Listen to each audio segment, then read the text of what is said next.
right, thank you.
Can you see my screen? Can you see the slides? Yes. Okay, all right.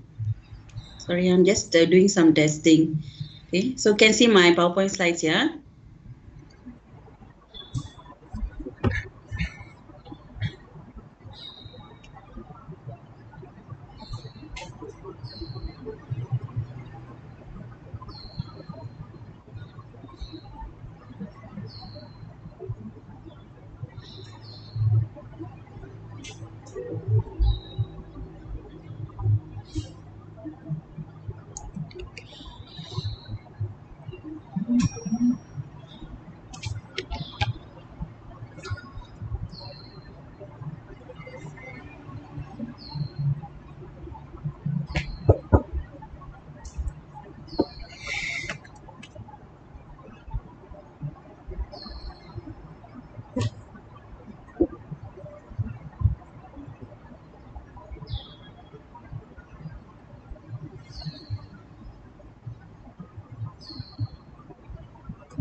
So we will just wait for another 5 minutes or so. Okay.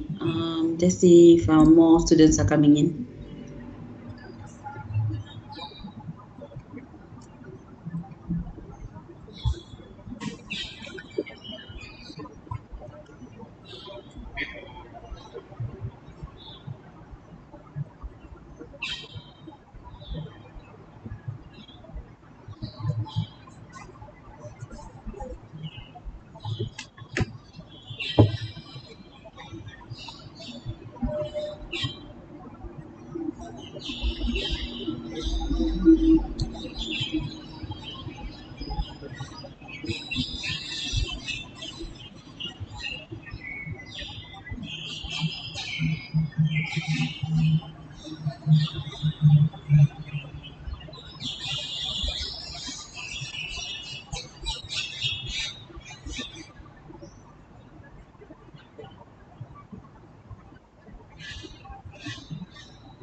Now can see the slides.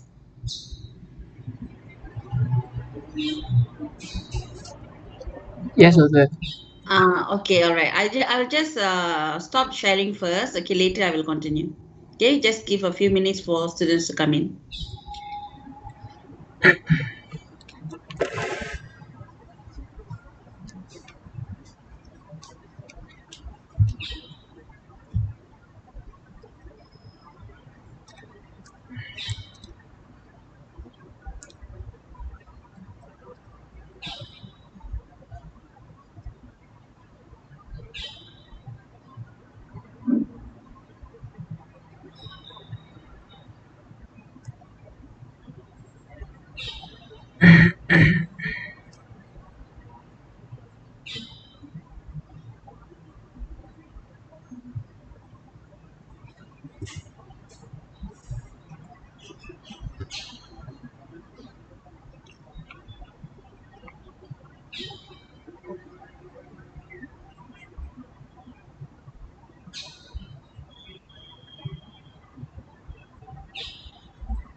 Okay, good morning, everybody. So, how are you all today? All good? All good. All good. You can raise your hand, right, in your Microsoft Teams. Can?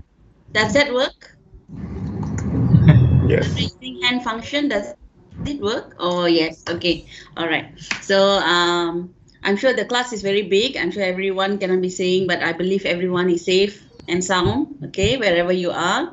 So today will be my first lecture actually with all of you, right? So nice meeting you all online. And the next few classes I will be handling for statistics. Although this Wednesday, Dr. Hu will be doing the tutorial, right? So don't forget this Wednesday you will still have the online tutorial, and Dr. Hu will be there. And then we will follow the plan which Dr. Hu already stated in your course info. Okay, so like today will be an online face-to-face class, which will start off with intro to statistics. Okay, I just want to remind all of you that this topics from today is important in a term, I mean, in sense that it is very relevant to your group project that you're doing.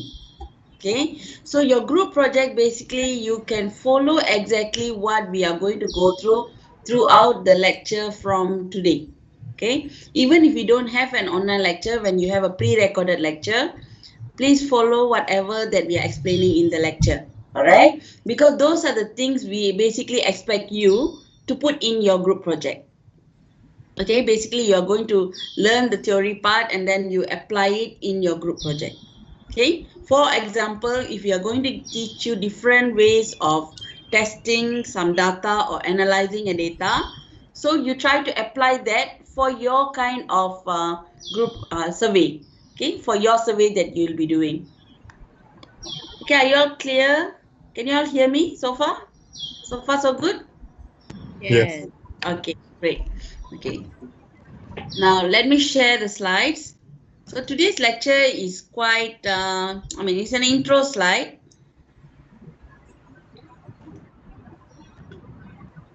Okay, can see my slides? Yep. Right, now again, I forgot to start recording. Amira, I wanted you to remind me actually. It's already recorded, Doctor. Is it? Yeah. Let me check because, oh yeah, so it starts automatically. Who's recording? Is it usually starts automatically? Okay, anyway, it's good. I wonder how come it started. All right. Anyway, thanks, Amira, right, for checking on that. All right. Yeah.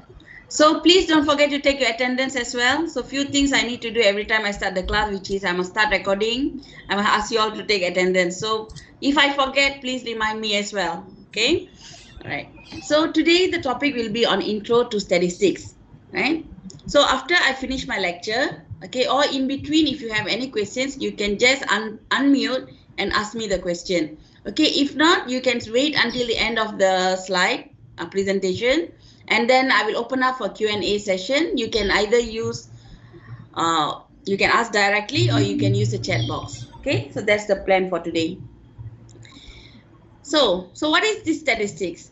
Okay, so basically what you do in statistics, okay, it's a way or a tool in collecting data from smaller part of larger group. Okay, so basically you are trying to do some kind of sampling, right, from a bigger population, right? And the purpose is you for actually you want to study a certain problem, a certain issue in certain maybe it's in a particular area that you want to learn more about it, and then you want to collect the data, and then at the end of the day you want to describe the data, right? You want to deduce some kind of conclusion from the data that you have collected. So some of the definitions here: observations. Okay, observations is basically the data that you have collected. Okay, such as measurement, gender, the responses. Survey responses means when you actually distributing a survey question, all the data that is written to you. That means, for example, you're asking about their gender, their maybe financial background, their name, their email. So all these are called observations. Okay, whatever data that you are getting back from the respondents are observations. Okay, so these are some of the terms that I'm introducing is what we always use in statistics. So the people that you're going to give your survey to are called respondents, right? Okay, statistics is basically a collection of method for planning experiment. You get your data, organize the data, summarize, present it in a appropriate way using graphs, and then you interpret it and you draw some kind of conclusion based on the data to answer back your research problem or your objectives. Okay, that is why when you are doing a survey for your group project, it is very important for you to know what is your group project objective, right? Because without a proper problem statement and objective, you won't know what kind of test or what kind of analysis you want to do, because basically this analysis and the interpretation that you're going to do from this analysis should help you to answer your research objectives. Okay, right. Hold on, yeah, I will close the video because I'm having network issue here. Okay, so I will just use audio. Okay, all right. So next, there are few terms like population. So what is population? Okay, it's simple. Population is the larger group. That means basically everything in the survey that you're doing. For example, if you're doing a group project related to students' academic performance, University Malaya academic performance in relation to their practice or their usage of social media, what do you think the population will be? Okay, I repeat again. University Malaya survey, survey on University Malaya students' academic performance in relation to social media activity. What do you think will be the population? Student of University Malaya. Yes, everyone, okay, every student in University of Malaya, okay, because that will be the population. Okay, if I do something like, just say postgraduate activities and the relation to academic performance in University Malaya, what will be the population will be? Postgraduate students in University Malaya. Only the populations, only the postgraduate students.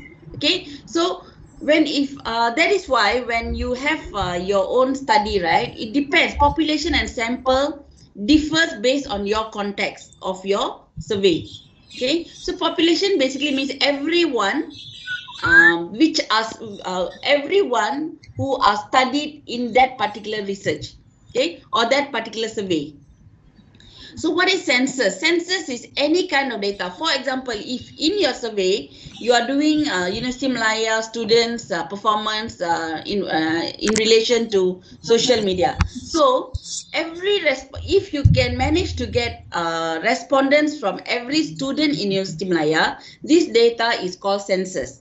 Okay, because you have approached every student in University Malaya. In this case, they are the population. Okay, but just say you just took few from different faculties, then that is called a sample.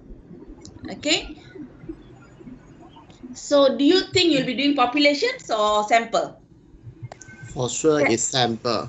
Yes, for sure you will be sample, unless your group of study is small, and then it's possible for you to really cover everybody. Then then you'll be doing census. If not, it is going to be sample, and it is fine to do sample because I mean that is acceptable in statistics for you to have samples. But your duty as a statistician or as a person who is doing data collection is to ensure that your sample is reliable. Okay, that is your duty, to ensure the sample is reliable. There's a lot of ways, measures should be taken in order for you to ensure that. Okay, so that is why when you're doing your group project, when you are, some of you ask how big should be my sample, right? My answer would be, I'm not so keen on looking at what is the size of your sample, but you have to justify why is your sample is reliable. Why is your sample trustable? Okay, that means the method you collected the data should be random, you know. That means it shouldn't be any bias, shouldn't have any kind of bias. Because if you do sampling wrongly, then your data is not reliable anymore. All right, do you understand? Okay, so make sure you all justify in your group project why you did a sampling in certain way. Okay, that is more important than you are saying, oh, I have 2,000 respondents, right? Sometimes 2,000 respondents doesn't mean anything if you did not take the measures to ensure the reliability of your sample. Okay, that is the point that I want to put it across, right? So some of the key concepts of sampling is it has to be random. Okay, your sample data have to be random. That means it shouldn't be because of convenience or that is the easiest way for you to do sampling. It shouldn't be that way. Okay, for example, if you're going to do a study in Faculty of Computer Science, it is not right for you all to just distribute your survey forms to your friends. Okay, that is called convenience sampling. That means you just reach out to people that you want, or the people that will give data the way you like. Okay, this is wrong, right? You shouldn't do this way because it's not random anymore, right? So they actually, as mentioned here, those kind of data will be basically useless, right? That means you can't make use or deduce any useful conclusions from it. Okay, so these are all biased data. Okay, there are types of data. So any data that you get it from a population is called a parameter. Any data that you get from a sample is called statistics. So most of you, I know, will be working with sample and statistics.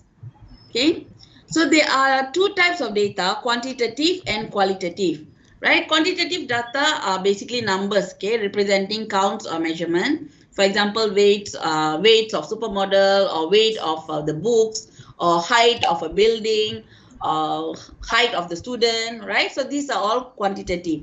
So qualitative usually are categorical or attribute. Okay, for example, gender, male, female. Okay, what is the size of the t-shirts? Medium, large, small, right? These are all categorical and more to qualitative. And quantitative data can further distinguish whether it's discrete or continuous. So simple, discrete, basically it have absolute number, right? You have finite number which is countable, like 0, 1, 2, 3. So there's a value to that, a fixed value. Okay, for example, the number of eggs that hens lay. Continuous is something like this, right? A data which is corresponds to some continuous scale. For example, like this: the amount of milk that the cow produces, market price of a product, okay, the amount of time required. So there is no finite value to it, right? So your data can come out of a discrete data or a continuous data, right? Okay. Why you need to understand what is discrete or continuous is certain statistical tools, okay, we have certain criteria. Sometimes some statistical tool will say, okay, you have to fulfill certain criteria in order to use that particular statistical tool. So for that, you need to understand your data that you are dealing, is it discrete or is it continuous? And also you need to understand the level of measurement, right? That is the reason I'm letting you know some of the key things that you need to know when you get the data from your respondent, right? You must know whether they are discrete or they are continuous. And then you must know what kind of data are they. They are four levels. Okay, I just remember as NOIR. Okay, and I remember it in order. Categorical is nominal, basically nominal kind of data. Continuous, there are three types, which is ordinal, interval, and ratio. Right. So let me show you some examples. I know some slides that you have might have lesser slides. Okay. But you can take down the notes here or later can just watch from the presentation. Okay. So it's easy, just keeping it simple, right? Nominal are categorized by data that consists of names and labels, right? For example, like male, female, right? That is nominal kind of data. There is no finite value to it, right? The data also cannot be arranged in an ordering scheme. Can you arrange male or female? Male first, female second, or female first, male second? You can't, right? So those are nominal kind of data. Okay, what is ordinal? Ordinal is the next stage. That means you can kind of, it is a categorical kind of data, but you kind of able to arrange it in some order. Okay, although that order might not really mean anything. For example, you can arrange primary, secondary, tertiary, correct? There is some kind of order. You can say that primary is the first level, second level will be secondary, tertiary will be the final level. Okay, once you go to university, so you can kind of arrange it, but there is no meaning in terms of the difference between that. For example, you cannot say, oh, secondary minus primary is what value. You know, you don't have that kind of thing, right? You can arrange them in order, but you can't really say what is the value of the difference, right? Similar like the, I think, t-shirt sizes, small, medium, and large. Okay, unless you give some kind of value to it. Okay, small is from this number to this number. Medium is from this number to this number. Large t-shirt is from this number to this number. Then you can say that is interval, right? But just say there is no values. You just put small, medium, large. Then that kind of data falls under ordinal. So same kind of data, right? But if they are in different format, they will fall in different types of level of measurement, like what I explained about t-shirt just now. Okay, so are you all good so far? Can someone say yes or no? Yes, doctor. Okay, thank you very much, because I just want to make sure that my line is fine and then I'm not talking to the wall, right? Because sometimes the line just cuts off and then you don't even realize that I've been just talking to myself. Okay, thanks for the input. Right, interval level is basically like nominal, but the now is the difference between each data that you arrange in order has a meaning. For example, year 1000, 2000, 1776, 1492. You can actually minus between the two data and say, okay, what is the difference? What is the difference? I mean, how many years between two different years? Okay, but it is different from ratio, because interval and ratio is the one is very similar. But the difference between interval and ratio is interval does not have a natural zero. Okay, interval does not have a natural zero. Yeah, it is quite not complicated. It depends on how you explain in that context, you know. That's why even the test or quiz or whatever, if you can explain, if I give you a scenario and I ask, okay, body temperature has natural zero or not? Do you think body temperature has a natural zero? No. Right, so it depends on how, you know, because there's, I think, one question in tutorial, you know, you can actually look at it later on. Some say, okay, when something is dead, all right, maybe it has a natural zero, that means it does not have a temperature. I don't know, depends on how you explain it, right? Or it can be lesser than zero, it depends, right? So if you can explain it and then you can say, oh, there is a natural zero because of this, then your answer is accepted. Okay, there is no right or wrong, as long as you, who's observing the data, have a way of justifying why do you think that that value has a zero. Okay, so then if it has a zero, then it falls under ratio. Okay, for example, okay, before I go to ratio, let me finish up the interval. So interval, okay, as I mentioned to my tutorial groups, which I also will mention to students here, it's just my suggestion for those who are not in my tutorial group. it is good for you all to have interval scale kind of questions in your questionnaire, because this kind of Likert scale can give you a lot of data that is useful for you to later do statistical analysis. Okay, so in your questionnaire, try to put a lot of Likert scale kind of questions, because interval and ratio kind of measurement are the one easy to analyze. Okay, easy to analyze, and you can do many tests with that. But if you have data like just like yes or no questions, you know, like nominal and ordinal kind of question, those questions sometimes you can only we call it descriptive statistics, you know. That means you can just come up with like percentages, frequency, which is not that interesting. You can have them, but it won't give you the insights to understand the problem that you are looking at.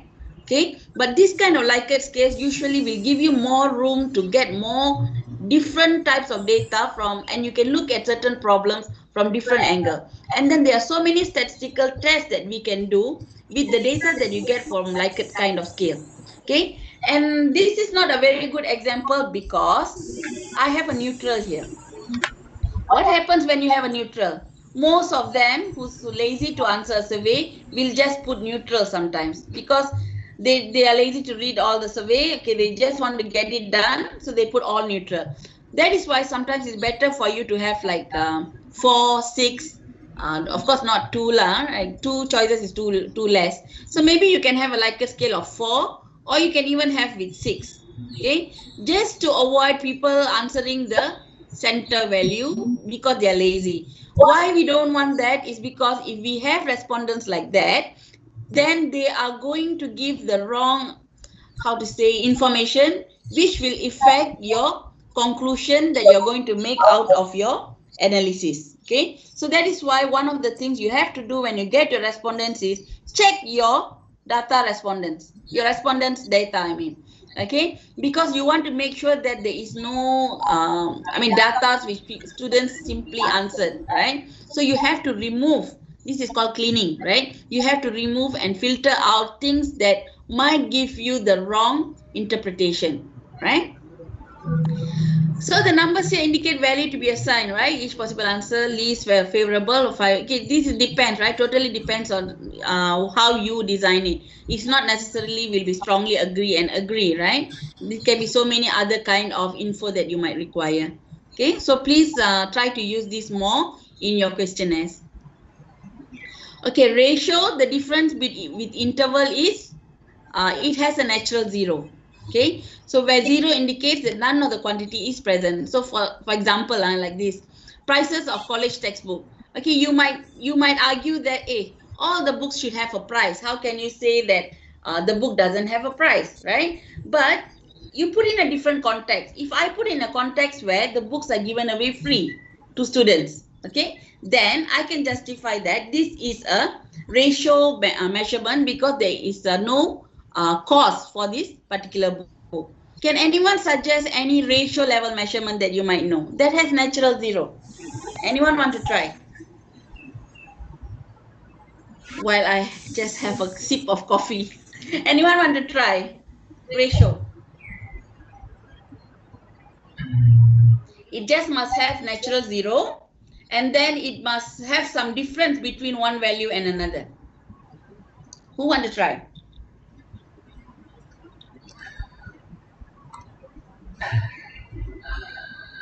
Anyone at all? Yes. Maybe the time spent on webinar per month. That's good. What's your name? Hilin. Okay. Thank you very much for sharing. Yes, true. That is one kind of data because time spent on webinar in each month, let's just say, okay? So it can be 0, right? It can be 0. That means it can have natural 0 value. That means you don't watch the webinar at all. Don't participate in the webinar at all for a month. All right, very good. Right, that is one way of, one way of looking at a ratio level data. All right. So this is just a summary. Actually, there was another slide, but I'm just putting the difference, right? For example, nominal measure. is just like categorical, female, male, right? Ordinal measure is you can kind of, it is still categorical, but you can kind of arrange it, right? Arrange it in some kind of order, but the difference between them is not really meaningful. For example, how important is religion to you? Okay, not very important, fairly important, very important, most important thing in my life, right? So you can see there is some kind of order, low to high, all right? Or the other way around, up to you how you want to put it, but there is some kind of order, but it does, of course, doesn't have a value. Okay, interval comes with, usually it's a quantitative, right? And it has some kind of value, and you can order in some way, but there is no natural zero. Ratio, similar like that, but now you have a natural zero. For example, income of the staffs, okay, it can be someone who doesn't get anything, right? It can be zero. Okay, unless you justify it differently, like everyone must have income, not necessary, right? Some people don't have income, right? So you can arrange it this way. This can be a ratio. Okay, so we are done with level of measurement. Okay, right. So now I'm just going to, yes, Natural zero can be anything. It doesn't have to be like price or time. It can be anything. it can be anything. All right. You have an example, like you want to ask, like anything that came across your mind? Not yet. Not yet. Okay, it can be anything. Like just now, your friend, the natural zero he was talking about is time, right? The amount of time spent on webinar. So that is measured in time.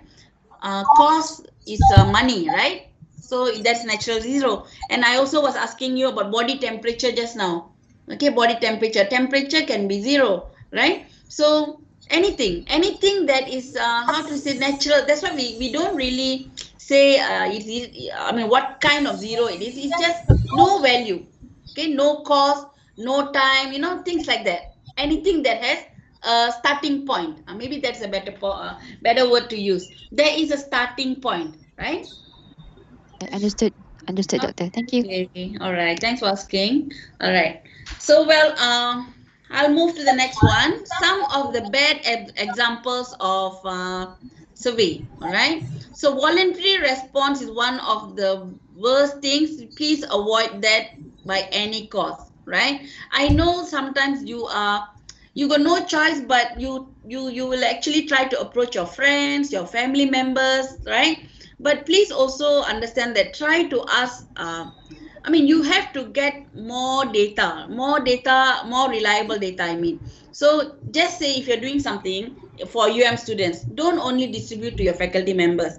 Try to get it through, use other platforms to distribute your survey so that you can get help from students from other faculties as well. Okay, then your data has some kind of meaning. So please explain that in your report, right? In report and your presentation for group project, how you actually got your data to make sure that it is not a bad sample. You have to prove that your sample is good.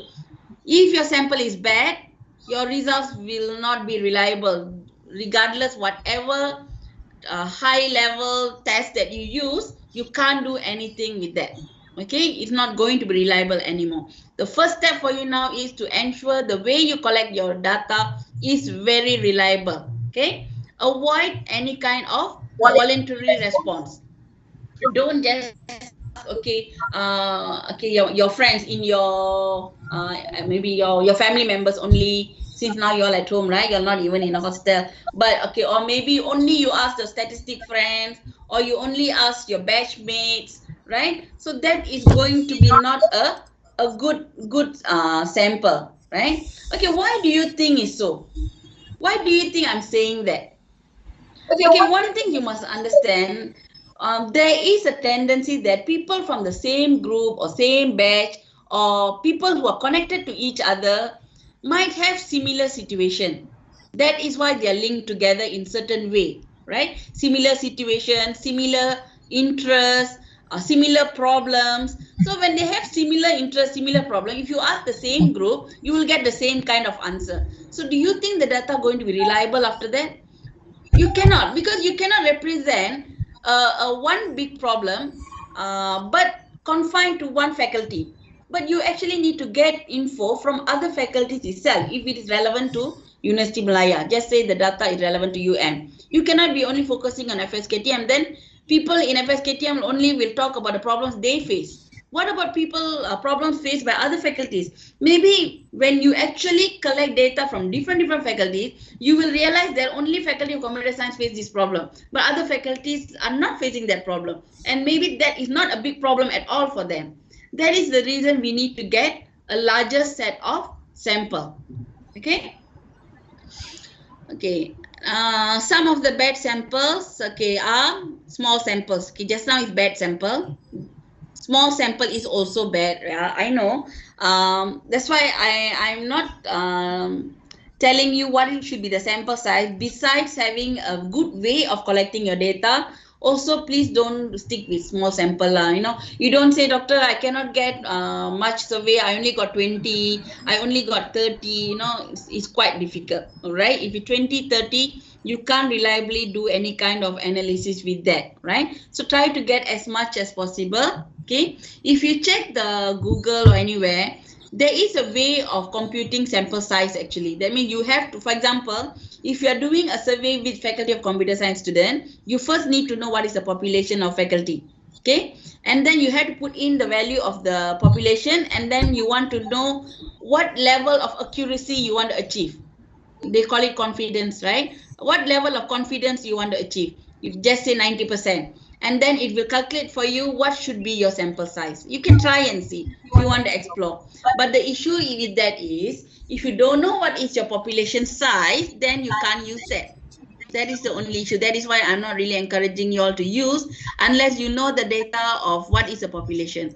And usually if you use that formula, the size of sample is very, very large.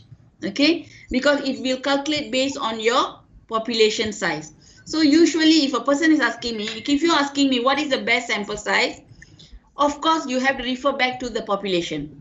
Okay, and then certain percentage of the population which you can use that particular formula to compute what will be the sample size. So usually two things determine the sample size. One is the population size. Second is the level of confidence you want to have in your results. Okay, the higher the confidence you want to have in your results, the larger the set of sample will be. Okay, so it's logic, right? The bigger your sample size, the more reliable is your statistical test that you are going to do. Okay, that is accepted everywhere. We can't argue with that. We can't deny that. Okay, the larger the sample size, the better it is. Okay. Misleading graphs. I'll just show you what are misleading graphs. Okay, when you're doing a statistic, usually where they use all this misleading graphs in advertisements. Okay, in advertisements or where in anywhere that they want to show or kind of tell they don't want to tell the full truth to the person or to the audience. That's where they use misleading graph. So we as the people who are looking at these graphs, we have to be very sure on how they are reporting the data, right? Don't just look at it, oh it's very high, oh it's very low. You cannot be deducing some conclusion based on just looking at it. Please always have the habit of looking at your x-axis and your y-axis. These two are the same data, but can you see or not, when you are only focusing on the bar, oh, there's no difference between man and woman, right? This is about weekly income, right? Weekly income for ages of 16 to 24 for between man and woman. Oh, there's no difference. They are very close. Okay, but just say someone is keen on promoting, or woman is not paid very well. Just say, right? They are trying to promote that. Or women are not paid very well compared to men. They can put this graph. They can get rid of these values. Okay, and then the moment you see the graph, wow, yes, women are earning lesser than men. Okay, you can give this kind of idea to the person who's looking. But if you explore the y-axis, you will see this actually makes the difference in the bar chart which was plotted, right? So the moral of the story is, don't misuse graphs for your own interest or for some points that you want to you want to tell people, right? So you have to be sincere in terms of what you're plotting. So the best thing is always, yes, put these values like that, and also look at that value. That's why it's a good thing that you are genuine in whatever that you're reporting. You can put in these values, so people are also looking at these values rather than just the bar chart or how tall is the bar. Okay, so this is a very good way, which is to put in the values. If these values are not there, people are just going to look by. I mean, they don't really have sometimes time to look at all these axes, they will just say, wow, so much difference, right? So this kind of things you can mislead. Okay, I put in some other misuses. So set some homework. Okay, go back and then go and check what is pictograph, what is distorted percentage, what is load. Okay, loaded question I will show you after this. Go and look what is pictograph, what is distorted percentage. I think in tutorial also you'll be asked, right? So you'll try to look at these two.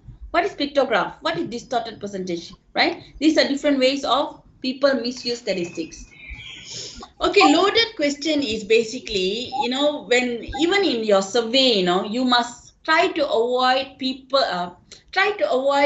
giving loaded questions. That means you try to convince the person who's answering your survey or whatever question that you're giving them to answer it the way you want it. Okay, for example, just say my intention is the president must have the veto power. I mean, just say my that was my interest. I want everyone to say yes. Okay. So when I wanted everyone to say yes, what I do is, you see the way I write my question. Should the president have the line item veto to eliminate waste? You see, the moment I put things like eliminate waste, do you think I'm also going to read about all these president have the item veto? You're telling something positive. Oh, to eliminate waste. Yes, they must have the veto power for this. You will get answers like this. 97% said yes, just because the way you ask the question. 57% say yes when they just ask, should the president have the line of item veto or not? Okay, I did not add anything like this to eliminate waste. This kind of thing, you can trigger the person to answer the way you want. That is not right. Okay, you want a sincere, a genuine answer from the user. You don't direct the person to answer the way you want by giving some positive gestures or positive things to say so that they will answer. For things like that, you try to avoid. Don't write this kind of question, because you are kind of telling them, please answer this yes, right? Of course, everyone likes good things, everyone likes positive things. Okay, no one want to say, oh, eliminate waste is bad. No, they shouldn't have the veto. They're not going to do that, right? So you should not direct people to answer certain ways. Okay, all right. So you all okay so far? Any questions? Doctor, should we ask them, should we avoid asking specific question like that? Yes, you should avoid asking not specific question. You can ask specific question, but don't try to divert them to answer that way. Like, I hope you're trying. What I'm trying to say. You see, the word eliminate waste here is kind of a positive thing that people might want to, of course, say yes. So you don't want this kind of question, right? Because the reason to ask this question was actually, I just want to know whether a president should have a veto power or not. That was my intention. Why should I even put about eliminate waste? It's unnecessary. Okay, so this kind of unnecessary things you don't have to put. Of course, you can ask specific question, as long as you are not really. Ask yourself, right? You as a person who's going to respond to it, does that question will trigger me to answer certain way? If yes, then it's not a good question. Okay, because you see, people when they're answering, they will try to answer positive things, good things, they will try to avoid. So try to get as much information from them by not giving them this kind of options. All right, I mean, don't kind of help them to answer the way you want. That's all you need to do. But specific questions you can ask, no problem, right? Does that answer your question? Right. Okay. All right. Okay, some of the major points that I want to highlight. Okay, make sure your data is always random. Okay, that means randomness typically plays critical role in determining which data to collect. Right? Make sure whatever you do, you have that word random in your brain. Okay, always say, okay, I must make sure it's random. Okay, I must make sure it's not biased. Right? Then you will be fine. Okay, some few more terms. Okay, observational study. Okay, observational study is some kind of study that you do not change the subject. That means, or the something that you're observing, you do not change. For example, the other day I have a research on to see how children are using social media for their academic purpose. Okay, so what we do is we did observational study. We gave them few tablets and then we just observe, right? We observe and take our data. We did not distribute survey.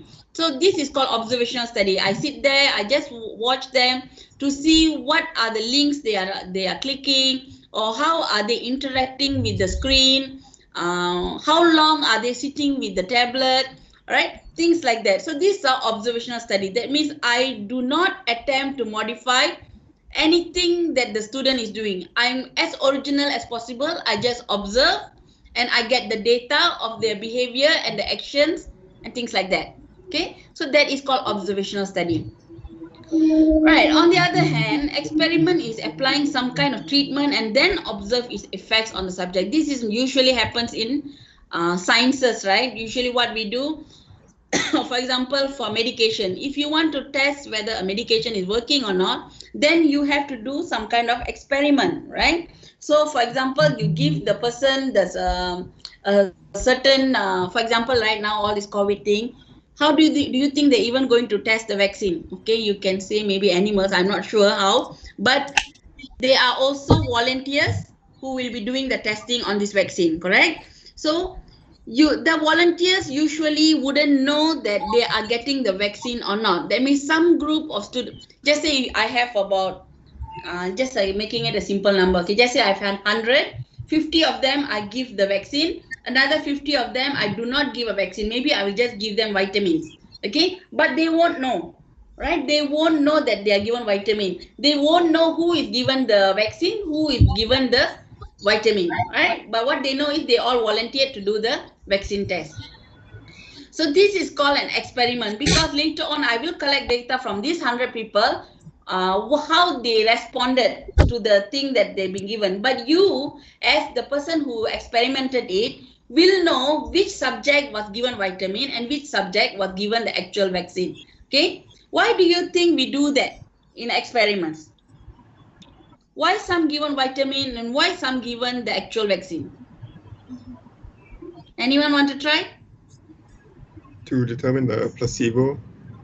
Yes, correct, right? Which is to determine the placebo. That means what is placebo actually? You wanted to ensure, actually when you are giving the vitamin to the other group of people, that is a placebo. That is what called placebo, right? That means you are, it's not here. Oh yeah, here, right? Basically you're blinding them because subject does not know he or she is receiving a treatment or placebo. Why do we need to do that? We need to do that because sometimes, it is very psychological, right? When you are given the vaccine, some people will say, oh, my body, they think they got the vaccine, and then they will say that, oh, I feel much better now. It's psychological. You want to avoid this kind of psychological data, that means it's not real, but people tend to think that way because they think they got the vaccine. Okay, so but you as the person who's doing the experiment, you will know, okay, this is not right because this person is actually given vitamin, but he's saying that he got, there is changes in that person. So you want to avoid this kind of data, all right? Okay. So some other definition: cross-sectional study, retrospective, prospective. Okay, cross-sectional study, data observed, measured, and collected at one point in time. All right, that means you decide maybe, for example, just say I want to collect students' academic performance as they complete their studies in UM. So, for example, for statistics, so I will not statistics lah. For example, just say for this group who's following statistic course, I will look at when they are in year 1, how was their academic performance? When they're in year 2, how was their academic performance? Or when they're in year 3, how is their academic performance? Another way it can be is I can do by batches. For example, how the statistical students, students in the statistical class perform in different batches. Okay, that means I compare your group results with the last semester's last session's group results, and maybe in the future, in the next session, I will compare with their results to look at their performance and what actually changed, right? So this is called cross-sectional study. Retrospective data collected from the past by going back in time. These sometimes are done, when you are kind of exploring what happened in certain period of time. This data can be maybe even looking back at old documents, or also interviewing people from the past, okay, who've been working in certain place, and then you want to know what happened those days, right? So these are called retrospective. Okay, cohort study. Okay, data collected in the future from groups called cohorts. Maybe I would like to see, okay, now students on first year, how was their emotions when they came into UM, or how their stress level compared to when they are leaving University Malaya, right? So I can kind of do a longitudinal or cohort study for this kind of groups. Okay. So you don't really need to apply this in your group project, I think, all right? Unless you really decide to do batch by batch or something like that, okay? If not, it's not really relevant to your group project, okay? All right, some other controlling things you can do is using placebo, like I mentioned just now, to avoid, to ensure that not, because they won't know, they actually won't know who got the vitamin, who got the vaccine, right? Everyone might be thinking, oh, maybe I got vitamin, maybe I got vaccine. So they themselves are not sure. So hoping that they will give the right data to you. Okay, groups. Blocks are groups of subjects with similar characteristics, okay, which I will explain later on certain ways. A sampling. There is a sampling actually you can do in blocks, right? That means you group certain people with certain characteristics together if that's going to help your study, right? It's not that you must do, but in certain cases you might want to group them, all right? Okay, completely randomized experimental design. Subjects are put into blocks through a process of random selection. Okay, so I'm going to skip this because if it's relevant to your... Yes, I can't hear you. I slept. Okay, what is it? Hello? Someone was saying something?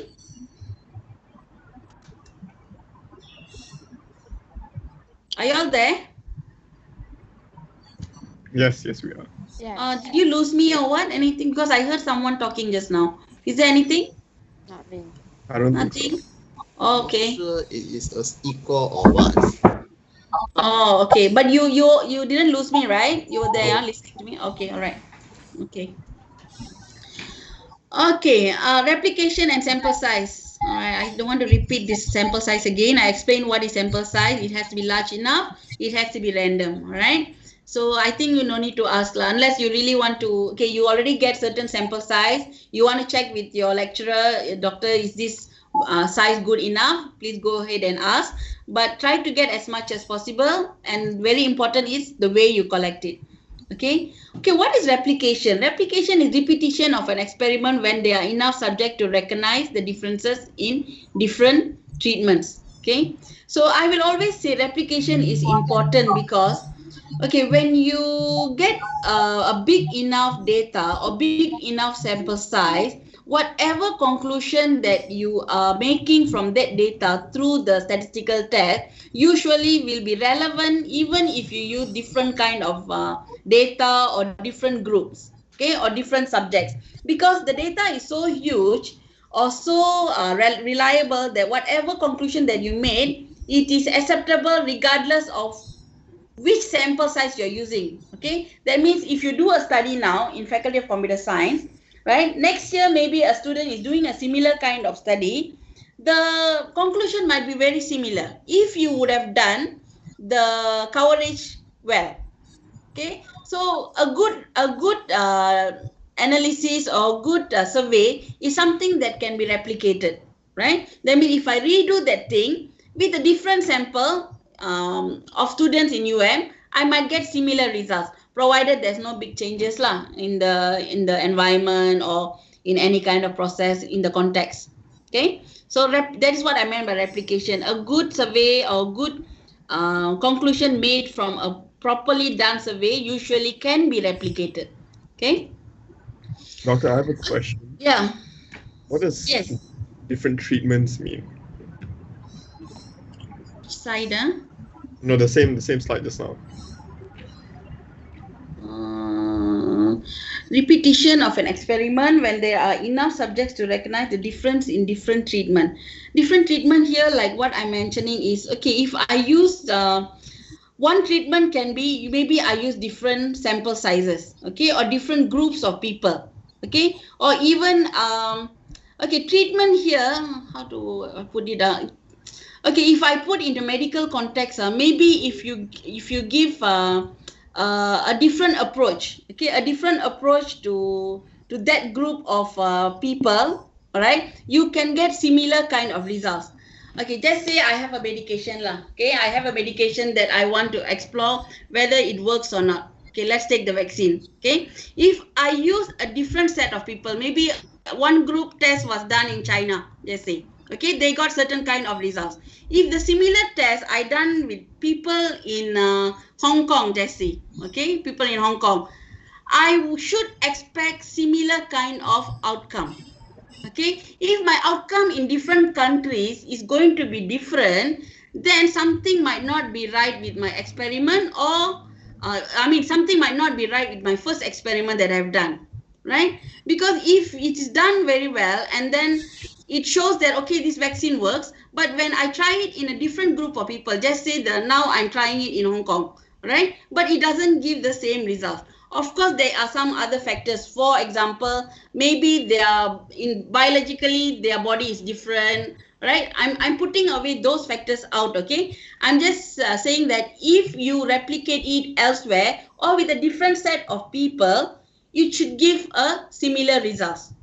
Okay, so if usually when your sample size is big enough, whatever that you reduce from your experiment is generalizable. You can generalize it to a bigger set of people or viewers. Okay, that's what I mean by replicate here.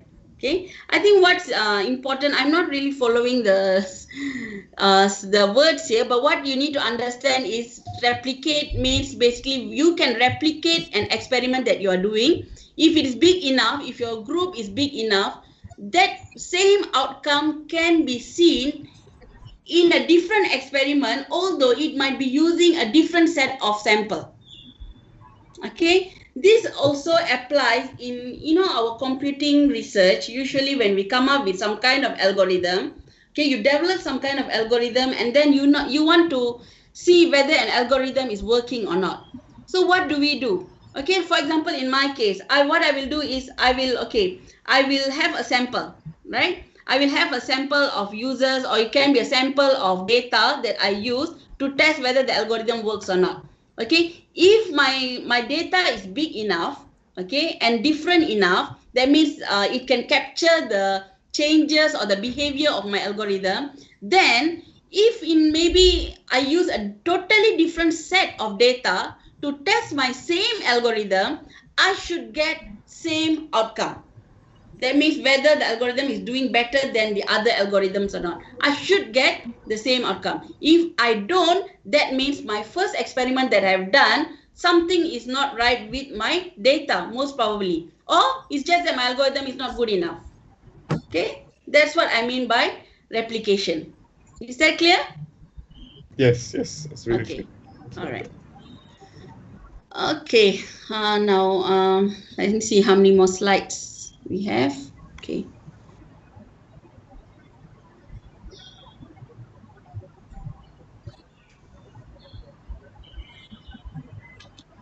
Okay, just few more. Okay. So, okay, this one is about, you can focus on this also in terms of it's useful for your project because this talks about the different ways of sampling. Okay, so besides, I told you, besides having a large set of sample, you should know how to sample. Okay, the first thing is random sampling. Make sure that every subject that you are choosing, or member of the population here basically means the subject, your respondents. Okay, the respondents that you are choosing have an equal chance to be selected. That means they don't stand a better chance just because they are your friend. Okay, but they must have an equal chance to be selected regardless which faculty they are from or where they are from, which country they are from or which state they are from, right? So they should stand an equal chance. That is the first thing. That is called random sample. Okay, simple random sample, subject selected. Okay, that is a general term. Okay, it's random sample. So there are more specific things that we see under random sample is simple random sample. Okay, that means subjects of in each way that every possible sample of the same size has the same chance of being chosen. If you have different groups, for example, you have categorized okay, male and female, all right? So in these two different groups, every subject from that particular group should have equal chance of being selected.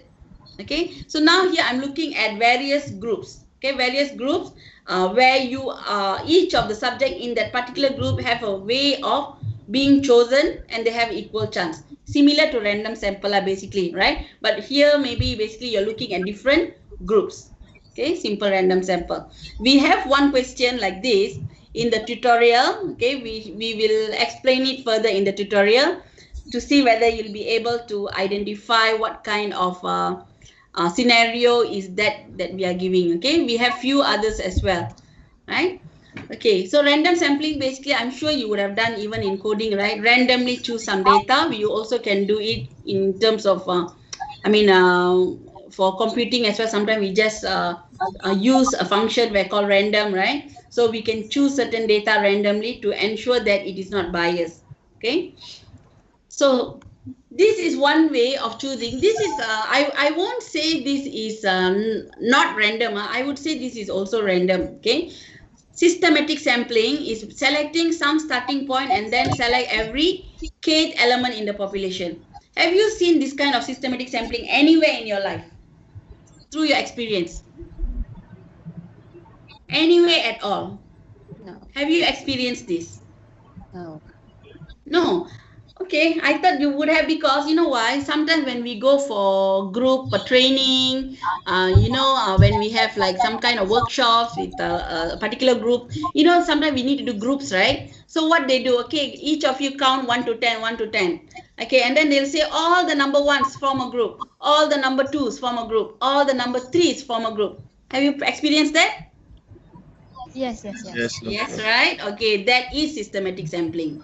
All right. Okay, so that is one of the easiest way, because every time friends like to sit nearby, correct? Especially even in the lecture halls and all. So what sometimes lecturers do, okay, count 1 to 10, 1 to 10, and then all the number one join because they'll be sitting far away, right? So in that way, we are trying to reduce bias in any way. That means, and we're making it random. That means everyone will mix. Okay, and then we don't have certain groups who have similar characteristics or similar nature or whatever, because you want to make it random. So that is one way of doing systematic sampling. All right, stratified sampling. Subdivide the population into at least 2 different subgroups that share the same characteristics, then draw a sample from each subgroup.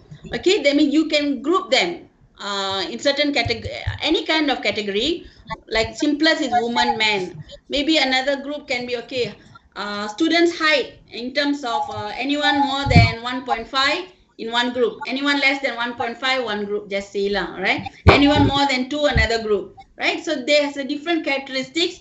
These characteristics of grouping depends on your nature of your study. Is it required for you to do that kind of grouping or not? If yes, why you want to do a grouping like that, and how is it going to help? Okay, as long as it's going to help you in terms of making it random, then it is fine. Okay, you can do stratified sampling as well. For example, If I go by faculty, that is stratified sampling, correct? Each faculty, I can call it as a stratum. Stratum means a group lah, like this. Faculty of Computer Science here, Faculty of Engineering, another group, Faculty of Business, another group, Faculty of Science, another group, Faculty of Language and Linguistics, another group. So these are also one way of stratified sampling. Once you divide them into different faculties, and then you decide, I'm going to take 10 from each group. Okay, I'm going to randomly take 10 from each group. So now I'll make sure that I cover the whole university and I have all the faculties represented. Okay, so that is one way of doing stratified sampling. This is totally a no. Please don't do convenience sampling. Don't, doctor, I gave it to my friends or my WhatsApp group, only my family members of those inside this project, then it is convenience sampling. If you want to have family members, yes, can, but why don't you ask your friends, family members as well, who is not related to that particular group project, right? So for good reason, please avoid using convenience sampling. Okay, if you really use convenience sampling, it's going to be a big no in your group project. Okay, so for every reason, please avoid this. Cluster sampling, usually people do this, for big areas, right? Populations into section, for example, in a country, like for example in Malaysia, okay, you might not be able to do a survey with everybody, so maybe you can represent, you can look at states as clusters, okay, and then you can say, okay, I'm going to cover Kelantan, Johor, and maybe just say Selangor. Okay, I'm only going to take these 3 states, and in cluster sampling you must choose all the members from the selected clusters. Okay, not random like stratified. Stratified, you just pick, isn't it, of a certain number from that particular stratums, right? But in cluster, you choose lesser number of groups, but you have to cover everybody in that particular cluster. Okay, that is the difference. That's why I highlight here all, right? Usually this will done in a bigger surveys or bigger scope, we use this, but I don't think this is very relevant to your group project, but you have to know as well, right? What is cluster sampling? Okay, any questions so far? So that's about sampling. They are roughly, these are the ones. If you can find anything more interesting in the net, please go ahead. You can use as well, as long as, remember, it has to be random, not biased, reliable. As long as you can justify, that is fine. So any questions so far? Sampling. You can even ask if it's relevant to your group project. You want to ask anything? Okay. If not, you can ask after this class as well. Okay, I just added few things just to tell you the importance of your group project instruments and all. Okay, for example, the process of preparing correct data is called instrumentation. So some of the terms that you might need to know, right? Okay, examples of instrumentations are like questionnaire surveys, interview, aptitude test, performance test, personality inventories. So the one that most of you are going to do is called questionnaire surveys. Okay, so the instrument that you are going to use for your study is called questionnaire, right? Okay. These are some of the things you must understand, right, when you're doing a group project. Validity, okay, that means defensibility of the inference a researcher can make from a study using an instrument. When you are doing a statistical test, for example, you're doing a t-test, okay, we are going to look at all this later on, student t-test, or you're going to use ANOVA, or if you're going to use correlation or regression, you as a researcher should be able to defend why your instrument is, or your, sorry, not in, yeah, of course your instrument or your statistical test that you have chosen, your sampling method that you have chosen, why these are valid, right? Why these things are valid. That means you justify everything that you do, you justify and support, saying that they are reliable and they are valid instruments. Okay. Reliability refers to consistency of the results. Does repeating it produce the same result? if you would have designed your survey questions and then do the sampling correctly, avoid biasness and ensure that there is no convenient sampling, most probably the same study that you are doing now, when your friends or your juniors or whoever does the same kind of study with, particularly for example you are doing students, if they do with students, they should get roughly the same results.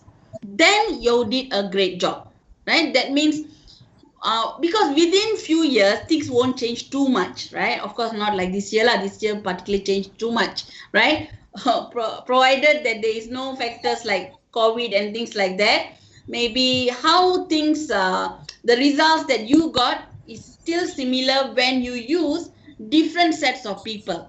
Okay, that is called reliability. That is why I also say replication. When you do again, you get similar results. Provided, please, I'm referring here, provided there is no major events or major factors that disrupt or interrupt that situation that the data was collected, right? Like this year, no one expected it to be like this year. Things are so different. Assuming this kind of things didn't happen, then it should be replicated. Okay. Objectivity, the absence of subjective bias on the part of the researcher. Example, a supporter of a party may report different results. Okay, try to sometimes I understand some of them will say, okay, I'm going to do this survey, I want to get this, I hope to get this kind of interesting result, so can you please answer the way where it can help me? That is totally wrong already. Then it does not serve the purpose of you doing a survey in the first place. Don't convince your respondents to answer certain way. Don't even tell them what you want, right? Because if like for example, like here, let's say this person doing a survey on parties, different political parties. If you go and give your survey to support a certain political party, and then that survey you only give it to people who support that party, of course you will get all the beautiful results, right? But if you give it to everybody, not knowing what they support, maybe you get more reliable results. Okay, that's what survey is all about. It's the way you collect it really makes the difference. Okay, way you collect it is first. Second thing is the way you report it. Okay, so these things are important that you need to know, right? So these are some of the other things I just want to share to you. External validity means a good survey, if you repeat it, it can also, not repeat it. What I mean is, if it's well done, it can be generalized to a larger population as well. Okay. For example, just say someone is doing, you only want to check with Faculty of Computer Science students, how is the internet Wi-Fi performance of, in the university. Okay. But you only did with the Faculty of Computer Science students, okay? But if your results is, and then you came up with some kind of conclusion, if the way you have done, although it's in Faculty of Computer Science, but you have kind of covered many people and it's reliably done, most probably it also can be generalized to the whole university, okay? That means they might face the similar problems you are facing in your faculty, right? If not, you might not be able to generalize it. For example, here, if you do, okay, for example here, researchers studying rural school might have difficulty generalizing their results to urban schools, okay? So this kind of study might be very, case by case studies. That means it is specific to certain condition, right? It's quite difficult for you to generalize to a different set of condition. But if it is something that is very good, okay, a very general study, then you can say that it is ecological generalizable. That means even if the whole situation or the nature of people in that area is different, but I can still generalize my study with them, right? Okay, for example, I'm doing, even within, just say, rural schools, right? You have rural schools in different states. Every state we have rural schools, okay? But can one study which is done in Selangor a rural school in Selangor can be applied in another rural school, say in Sabah, right? If can, then your study is called ecological generalizable. That means although it's in a different state, the culture is different, background is different, but your study is so generalizable that it also applies to the rural issues in Sabah. Okay, so that is ecological generalizable. Okay, I think I'm done with my slides. So now I will just like kind of have a Q&A session. Any questions so far from these slides? Or from whatever that I said? Or you also can ask related to your group project. Anything? Someone said something? No, doctor. You can even ask in the chat if you all want. So far, okay? Okay. Okay, all right. Okay, let me open up my video. So it's an easy topic, but it's an important topic. Okay, it's an easy topic, I know, but it is a very important topic because the way I'm going to go through the lectures is also I will try to always relate it to your group project. Okay, because you always have to. It is like hand in hand, you know, your lecture and the group project is very relevant, right? So anything at all, you can always reflect back to your group project and then you can ask, okay, if I do this way, is it relevant to what we are learning, right? So try to do it that way. So it's like you are doing the group project at the same time you are learning the notes. So it's very practical, right? Okay, so any questions? If no questions, okay, let me see. Dr. Week 6 have assessment. Okay, let me see spectrum. Sorry, let me see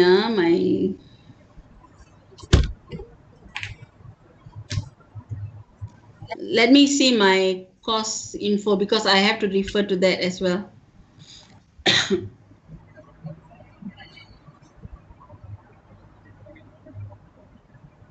Give me a moment now.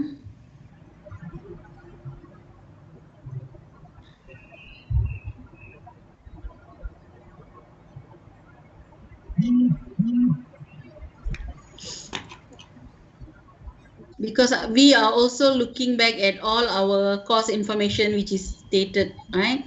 So this is week 5. Week 5 is face-to-face lecture. I mean, next week there's no class, you all know, right? Next week there's no class. There's nothing next week because it is semester break. Okay, so week 6 you are supposed to have an, let me open up, share my screen.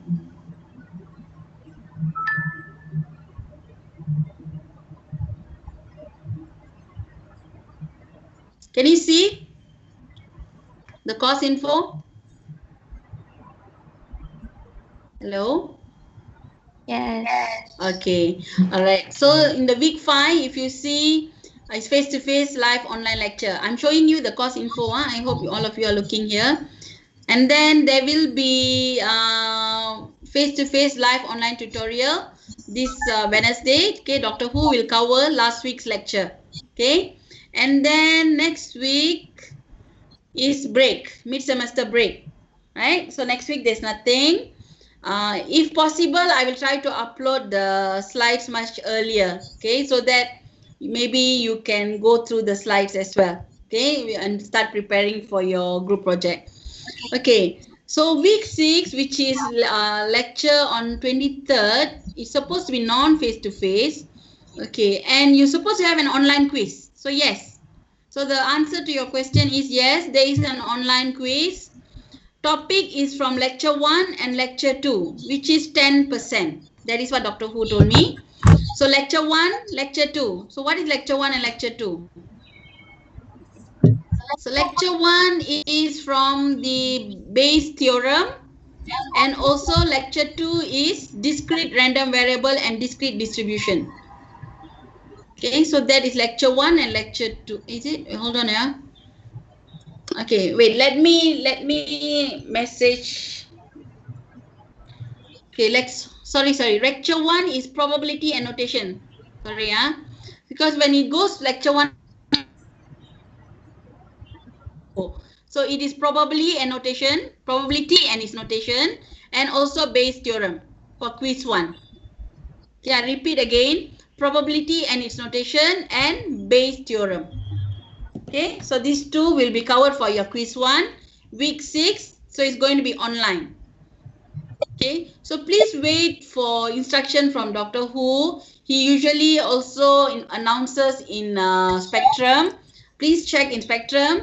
If you have a group tutorial with your lecturer, then also can message your lecturer next week just to double check, okay, on the topic and all, right? So we are always there for any messages that you or questions that you have, okay? All right, anything else? Doctor, is it MCQ?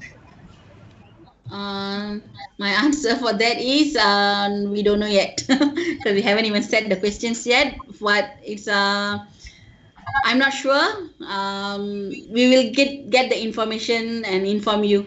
Okay, I think we still have time, but probability and notation, because whether it's MCQ or not, it is still, I think what you need to do, you still need to calculate, right, certain things, probability notation, and also the Bayes theorem. You might have a few simple calculations that you might need to do, right? So if there's anything, can we update you by next week? Okay, we will try to update to you next week. Is it start at, wait, what is it? Is it at starting of lecture 9 to 9:30 or at the end of lecture?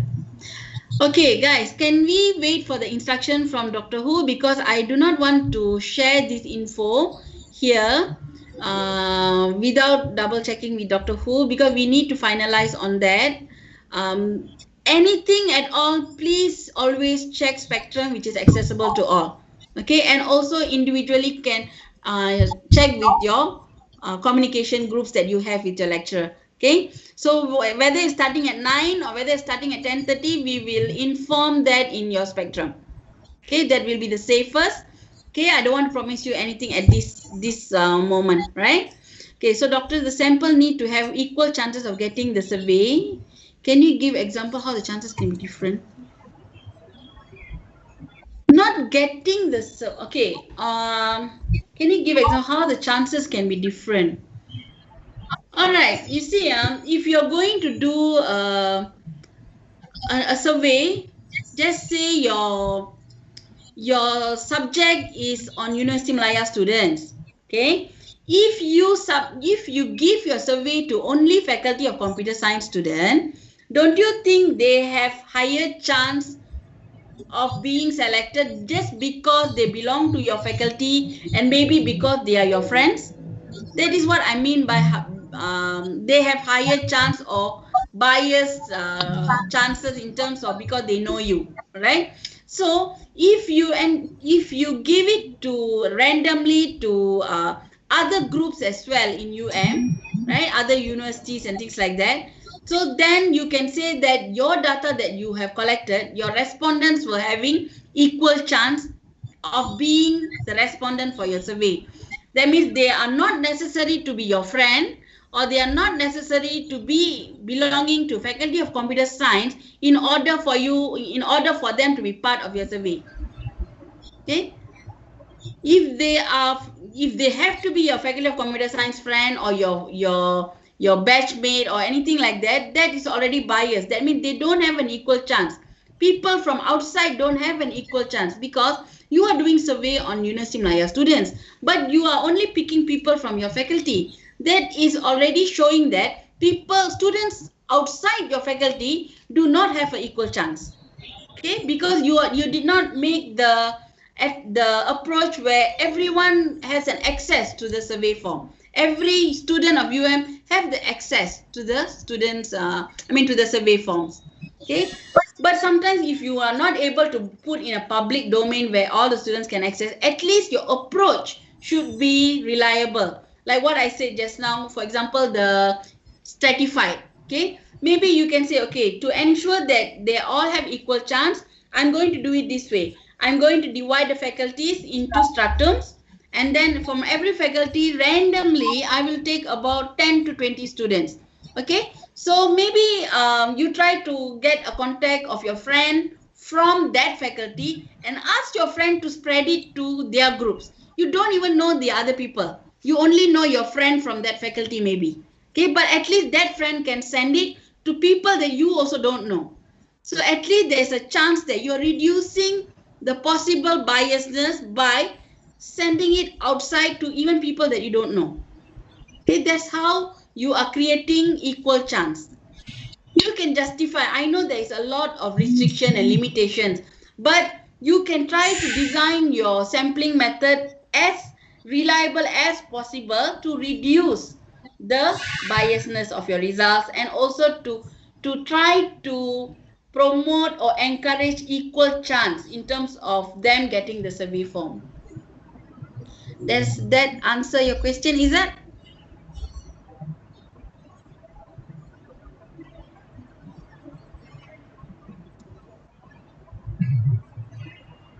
Anything else?